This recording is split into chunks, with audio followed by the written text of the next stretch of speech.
Yani hapo wamumalizie hapo. Maximum fear and the terrorism. Thank you, Your Excellency and colleagues who are here and members of the Fourth Estate. I hope I'll be able to give the story without being emotional. But I want to break it into two parts. And part one is at the burial the day before and at the burial of Erastus. The day before the burial, Rick G., the former deputy president, called me and he asked me to represent him in that funeral committee with 50,000 shillings. And he also said that he would attend that burial. So when I went there, I found so many people, roughly about 300 of them.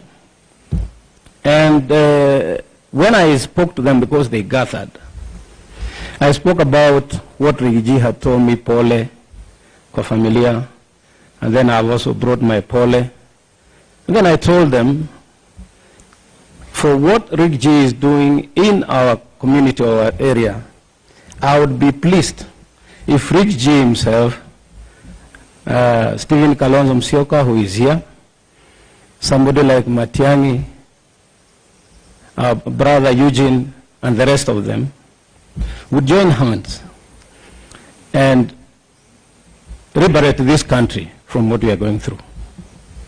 The people who are there were very excited, extremely excited, even to hear that Rick G was going to come. But more importantly, when they heard that there is intention to bring all of us together so that we can liberate our country. That was the day before. And so I told Rick G, watu wamepokea vizuri na wamesema unaweza kuja. And therefore, the next day he called me and asked me, can you wait for me in an appointed place so that we can go together? And we did so. And he came and we went. I'm trying to make it short. And on reaching there, we found very excited crowd. Because I can tell you, on our arrival, an announcement that we have arrived, the crowd went wild. They were cheering. They welcomed us. The MCE also did the same. We got a place where to sit. But when we sat, I observed one thing that was unique. That the area MP, one John Kiragu Chege, had declined to sit where the VIP tent was, and he decided to go and sit where the Akorino bishops were. And I asked, why would it happen? I just asked somebody. And they said he was offered and he declined. And so we sat in and listened to the people who were speaking, and then we listened to the sermon. Everything was looking okay. But at one point, when the bishop, the main bishop, was preaching, there was sudden influx of young men, who came from 3 different directions. Most of them did not come to stand or sit where we were. What they did is that they sat next to the fence, others near the gate, and the rest were somewhere near the toilet. And at one time I remember I went to the washroom, and there is, now when I was thinking later, there was this one person who had a cape and had a mask, was like hooded, who from afar escorted me to the toilet, though I had my voice. And then he came back and went behind the VIP tent. I did not take offense because I didn't know who he was. I'm saying that because you'll hear what happens when I get into the Subarus. So many people spoke, but I want to bring it to where I was invited by the area MCA. And the area MCA specifically, he actually hit out at the local MP for going to vote no, to vote yes against Rigathi. For that impeachment motion, as his vote was the vote of Limuru, and he said that was not our wish. Na watu wakapiga makofi sana. Then he is the one who invited me. I broke my speech into two. One, and I told the people, I'll give message of condolence, which I did. The second, I'll tell you why I will talk about Rigathi. So the first part went on well. Then I came to the second part, and I started talking about how Rigathi had come and campaigned against me. However, I was now sharing a platform with him because we had decided to bury our interest in the greater interest of the community and the region.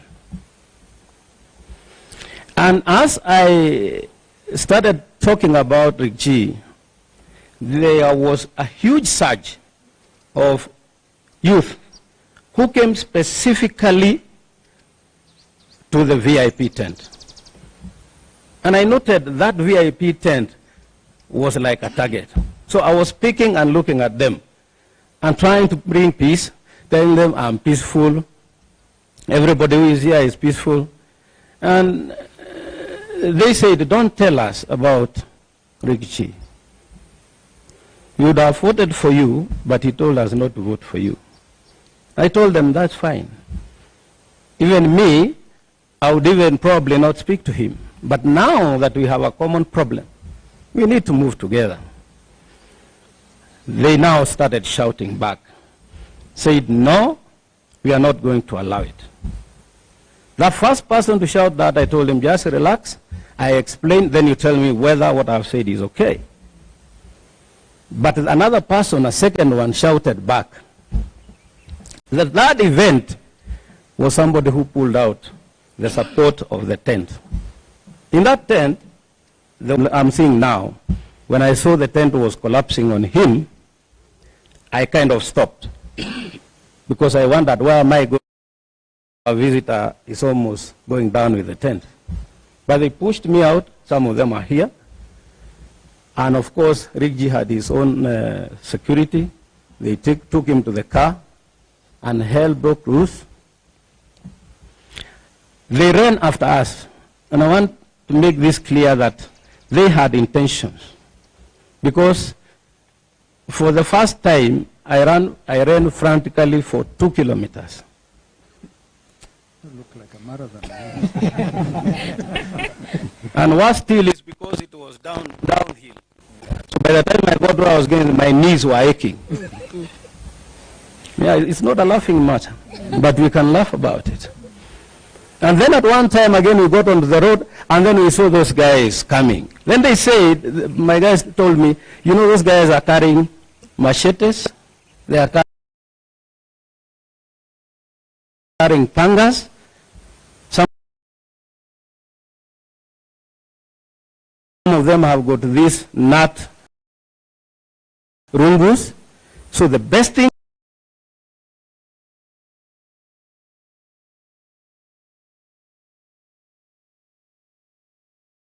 you can do, tusipite barabara tena. When they see they can't get you, wataingia kwa boda boda, alafu watafika mahali tuko. And indeed I did that.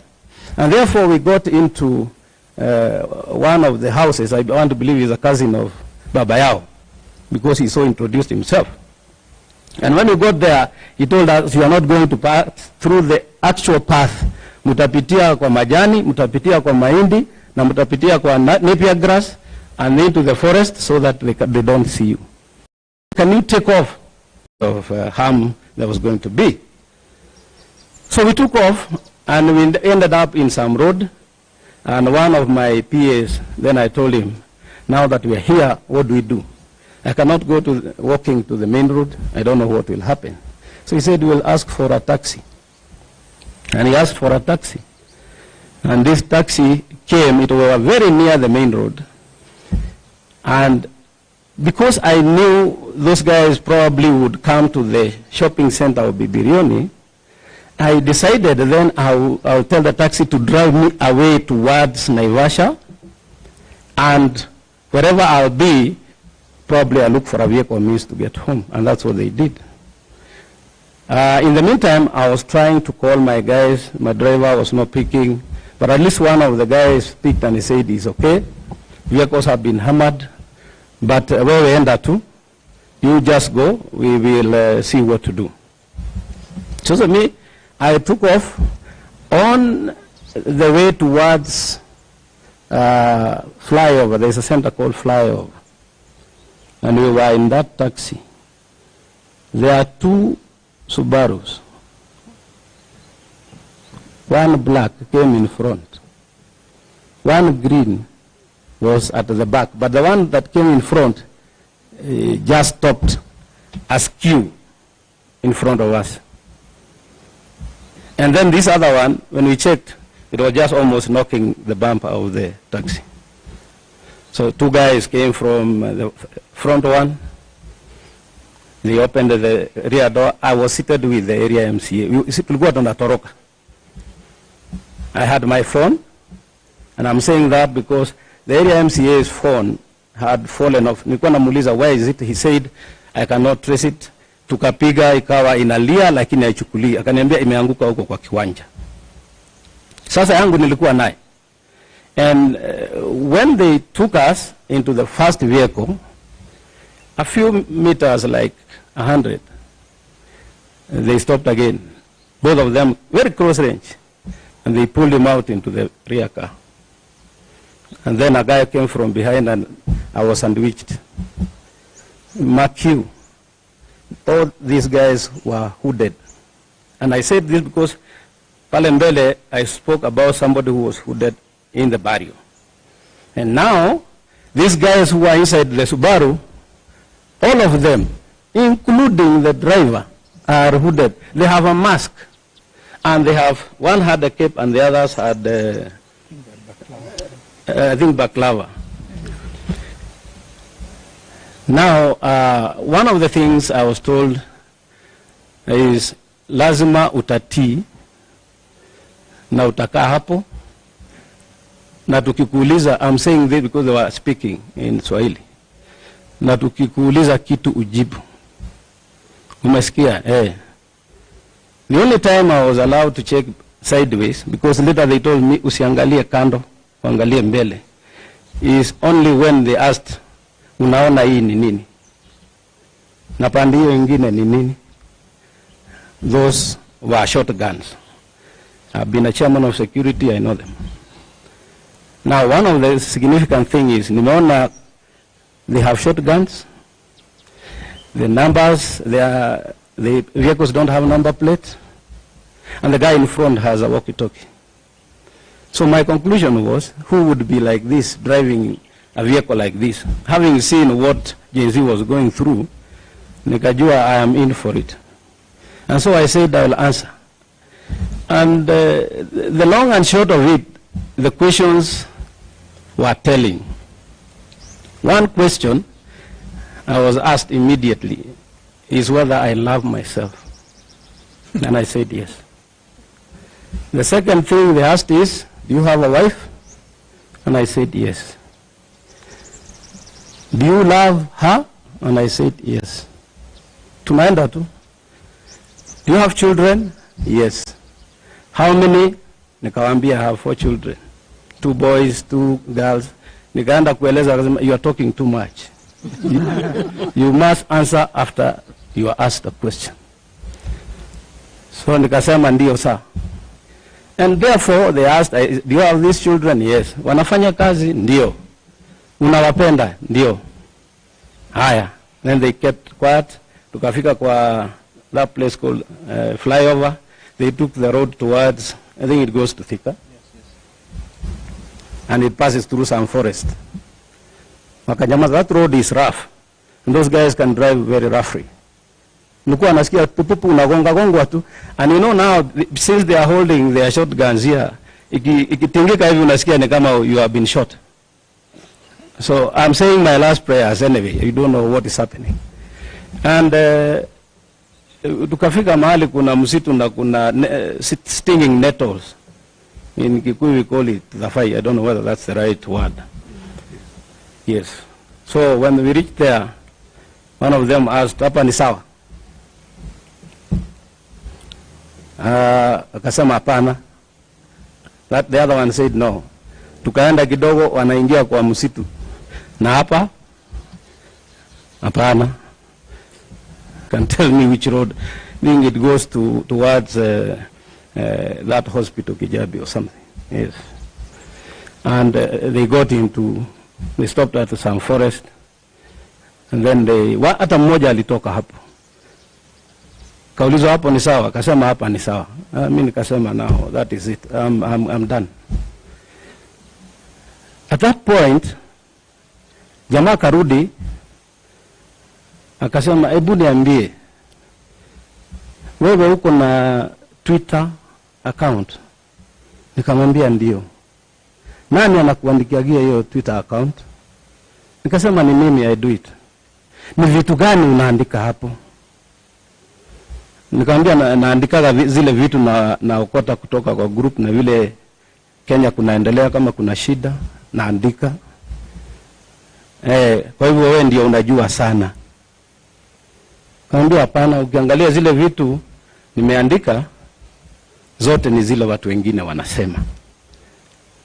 Na wewe unapenda serikali? I know I lied because I said yes. Because I don't love it. To survive. Yeah, I lied. I said yes. I said, wakasema, haya, twende. So we went down and they got onto the Mwathi road and then we took off towards Narok. Now towards Narok, we got into a place, kuna mahali hakuna manyumba, but there are some thickets. They stopped there. That was the third time. And said, hapa ndio mwisho. So I didn't know whether ni mwisho wa safari ama ni mwisho yangu. Kasema hapa ni sawa kabisa. So I asked, mlikuwa mnataka nifanye aje? Because mimi sijaongea kitu mbaya. Mkiangalia vile niliongea pale kwa mazishi, nyamaza. Sisi tuko kazi. They said, keep quiet, we are doing our work. Kasema asante.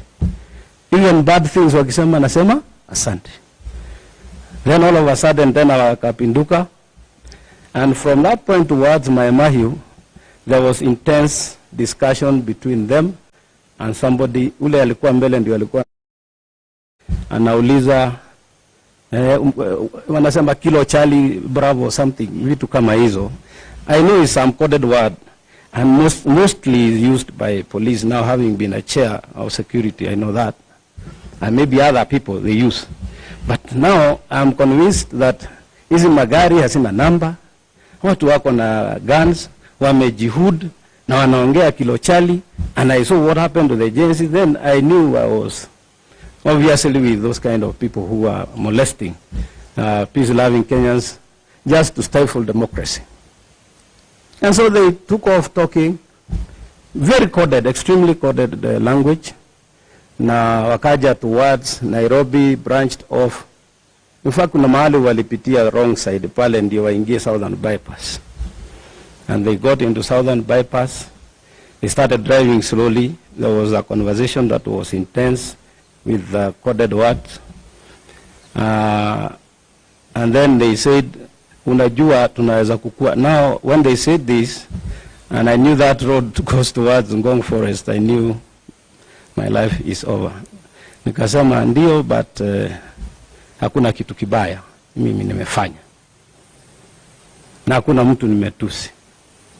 And so, tukaja tu hivyo, then they started speeding. And that conversation, finally how it ended along bypass was, yes sir, copied. The last word was, yes sir, copied. After copied, brakes, zikapigwa brakes, gari, I was alone. I never saw, I don't know how we lost the other one. But you know, I was told to face front. So sijui kama ingine inakuja ama ikuji, sijui, I'm only seeing hapa in between this guy and the driver. And therefore, when they said, yes sir, copied, Wakapiga brakes, gari ikasimama. They told me, toka umbwa wewe. And so I got out in the middle of nowhere. Mimi sikuwa na nyumba, sikuwa na nini. Nikajua sasa it's me and my God and prayer. What time was it? I can't tell time because they had actually, maybe I forgot to say, they had told me to switch off my phones. And I had switched them off. And I couldn't, because now you have been put somewhere, it's dark. You don't want to attract the attention of somebody, probably aone mwangaza ya simu. You want also to move in the dark somehow. And so I didn't. So they put me on the side going towards Langata. And I thought they wanted to shoot me. So the moment they moved, I crossed on to the other side. And I went kwa ditch. Nikapitia sasa hiyo kama ni mtaro. Walking and running and checking whether any vehicle is coming. I guess it was between 600 or 800 meters. I got onto the road that branches off from Karen. I started running towards Karen in the middle of the road. And that's why I met with one boda fellow. Nilikuwa na karibu nimshikilia hivi. Na muomba tafadhali, shouting. But he stopped mbali. Nikamwambia ni wakora wananichapa. Nipatie lift, hata nitalipa. By the way, those guys never took anything from me. Hawakuchukua simu, hawakuchukua pesa, hawakuchukua anything. So he stopped and said, weka hapo nikufikisha hapa utauawa. And so I told him, drop me at the Great Corner. I knew I would get a taxi. Then along the way, I think he saw it was easy.